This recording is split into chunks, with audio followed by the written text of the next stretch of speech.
नवाज शरीफ का वतन वापसी का फैसला। पाकिस्तान मुस्लिम लीग नवाज के सुप्रीम लीडर और साबका वज़ीर आज़म नवाज शरीफ पाकिस्तान वापस आने और PMLN के दरपेश मुख्तलिफ मसाइल को हल करने के बारे में सोच रहे हैं।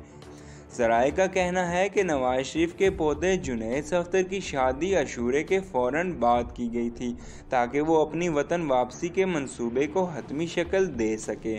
जुनैद सदफ़ और आयशा सैफ कुछ अरसे कबल मंगनी कर चुके थे, लेकिन इनकी शादी की तारीख के बारे में कोई फ़ैसला नहीं हुआ था। ज़राए का दावा है कि नवाज शरीफ ने दूल्हे के वालिदा मरियम नवाज की गैर मौजूदगी में ज़ाती तौर पर तकरीब की निगरानी पर इसरार किया। हुकूमत से ज़राए का कहना है कि ये भी नवाज शरीफ का फैसला था कि मरियम नवाज शादी में शिरकत के लिए PTI से मुल्क छोड़ने की इजाज़त नहीं लेंगी। मुस्लिम लीग नून के बेशतर रहनुमा नवाज शरीफ की वतन वापसी से लाइलम है, ताहम बाज़ रहनुमा इनकी वापसी के बारे में जानते हैं। वीडियो पसंद आने की सूरत में हमारे चैनल खबर बैंक को सब्सक्राइब कर दें और बेल आइकन को प्रेस कर दें। इससे आपको हमारी हर नई आने वाली अपडेट्स की नोटिफिकेशन मिलती रहेगी।